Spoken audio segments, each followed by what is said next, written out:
जैसे ही वो आपके गन के नोजल से निकलेगा तो उसे दो फोर्सेस का सामना करना पड़ेगा।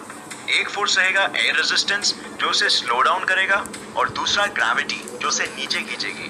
तो अगर आपने एक मीडियम साइज्ड बुलेट फायर किया है तो अर्थ की ग्रेविटी को उसको नीचे तक खींचने में सेम टाइम लगेगा जितना एक कोई भी बुलेट को नीचे गिरने में लगेगा। अगर आपने बुलेट को 5.5 फीट की हाइट से फायर किया है तो अर्थ की ग्रेविटी को लगभग 0.6 सेकेंड्स लगेंगे वो बुलेट को कंप्लीटली नीचे तक खींच लेने में।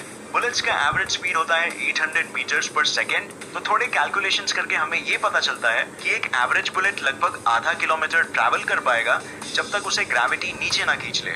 बट क्या होता अगर बुलेट की स्पीड होती 10 किलोमीटर्स पर आवर? तो इसका जवाब ये है कि वो बुलेट अर्थ को ऑर्बिट करने लग जाता। सुनने में अजीब लगता है राइट? आप सोच रहे होंगे ये कैसे पॉसिबल है? तो ये जानने के लिए हम एक इलस्ट्रेशन देखते हैं। ये एक थॉट एक्सपेरिमेंट है जो किया गया था बाय आइजैक न्यूटन। इस एक्सपेरिमेंट का नाम है the Newton's cannon ball. Newton जानते थे कि अगर कोई भी ऑब्जेक्ट में एक फॉरवर्ड एक्सेलरेशन है तो वो ग्रेविटी के वजह से नीचे गिरने के साथ साथ बिना किसी भी तरीके से अपने एक्सेलरेशन को खोते हुए आगे भी बढ़ेगा। ये आइडिया को प्रेजेंट करने के लिए उन्होंने एक हाइपोथेटिकल सिचुएशन इमेजिन किया जहां एक तोप की मशीन तोप के गोले फेंक रही है। अब जैसे आप देख सकते हैं एक्सेलरेशन कम है तो पृथ्वी वो तोप के गोलों को वापस नीचे खींच लेगी। लेकिन अगर एक्सेलरेशन को बढ़ा दिया जाए फिर भी वो गोले नीचे गिर रहे होंगे लेकिन उतनी स्पीड में जितनी स्पीड में अर्थ उनके सामने कर्व हो रहा है। इसीलिए वो हमेशा अर्थ को मिस करते रहेंगे और कंटिन्यूअसली अपने ऑर्बिट में घूमते रहेंगे क्योंकि स्पेस में और कोई एक्सटर्नल फोर्स नहीं है जो उससे इंटरफेयर कर सके। तो अब हम जानते हैं कि अगर एक छोटा ऑब्जेक्ट दूसरे बड़े ऑब्जेक्ट को ऑर्बिट कर रहा है तो बेसिकली क्या हो रहा है। छोटा ऑब्जेक्ट बड़े ऑब्जेक्ट की तरफ गिर रहा है ठीक ऐसे ही जैसे एक एप्पल गिरता है पेड़ से नीचे।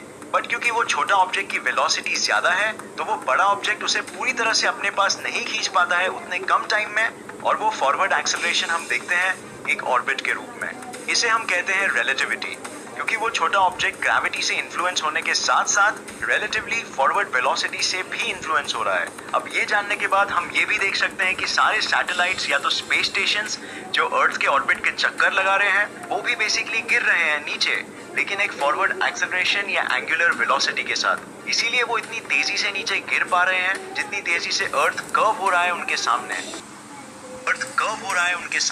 अब अगर हम अर्थ से एक बुलेट शूट करते हैं जिसकी स्पीड है 11.2 किलोमीटर पर सेकेंड तो क्या होगा? वेल वो बुलेट कंप्लीटली अर्थ के ग्रेविटी के इन्फ्लुएंस से निकलकर बाहर स्पेस में चला जाएगा। ये स्पीड 11.2 किलोमीटर पर सेकेंड को कहते हैं the escape velocity. Her planets की अपनी एस्केप वेलोसिटी होती है जो उसके मास पे डिपेंडेंट होती है। ज्यादा मास मतलब ज्यादा ग्रेविटेशनल पुल, तो उस प्लैनेट की एस्केप वेलोसिटी भी ज्यादा होगी। कोई भी स्पेसक्राफ्ट अगर अर्थ के एटमॉस्फेयर से बाहर निकलता है स्पेस में तो उसे इस एस्केप वेलोसिटी का ध्यान रखना पड़ेगा वरना अर्थ की ग्रेविटी उसे वापस नीचे खींच लेगी। लेकिन अगर हम बात करें मून की जिसकी ग्रेविटी अर्थ के ग्रेविटी के कंपैरिजन में कहीं गुना कम है तो क्या वहां भी हमें इतनी एक्सेलरेशन की जरूरत है? अगर हमारे पास एक गन है जो सिर्फ 1.6 किलोमीटर पर सेकेंड के स्पीड में एक बुलेट फायर करता है जैसे कि पेरिस गन, तो वो बुलेट अगर हमने फायर किया तो वो पूरे मून का चक्कर लगा के हमें ही पीछे से शूट कर सकता है। ये इसीलिए पॉसिबल है क्योंकि मून की ग्रेविटी कम है एज कम्पेयर टू अर्थ, तो हमें उतनी एक्सेलरेशन की जरूरत नहीं है जितनी अर्थ में है। मून की ग्रेविटी कम होने की वजह से उसकी एस्केप वेलोसिटी भी कम है as compared to earth. Moon की एस्केप वेलोसिटी है बस 2.38 किलोमीटर पर सेकेंड। बट क्या होगा अगर हमने बुलेट फायर किया जिसकी स्पीड मून के एस्केप वेलोसिटी से ज्यादा है? तो वो बाहर स्पेस में हमेशा के लिए खो जाएगा। ये इसीलिए है क्योंकि यूनिवर्स कॉन्स्टेंटली एक्सपैंड हो रहा है। एक गैलेक्सी दूसरे गैलेक्सी से हर सेकेंड 200 किलोमीटर दूर जा रही है इस एक्सपेंशन की वजह से और इसीलिए वो बुलेट हमेशा के लिए खो जाएगा एम्प्टी स्पेस में। तो इस वीडियो में हमने जाना कि बुलेट्स अर्थ में शूट करने के बाद कितना दूर ट्रैवल कर सकते हैं। हमने न्यूटन के thought experiment, Newton's cannon ball से जाना ग्रेविटी और रिलेटिविटी क्या है। हमने ये जाना कि सैटेलाइट्स कैसे ऑर्बिट्स में गिर रहे हैं ग्रेविटी के वजह से। हमने अर्थ और मून के एस्केप वेलोसिटीज के बारे में डिस्कस किया और फाइनली हमने ये जाना कि यूनिवर्स कॉन्स्टेंटली एक्सपैंड हो रहा है। तो उम्मीद है ये वीडियो आपको पसंद आया और इससे नया कुछ जरूर सीखने मिला। अगर आपको ये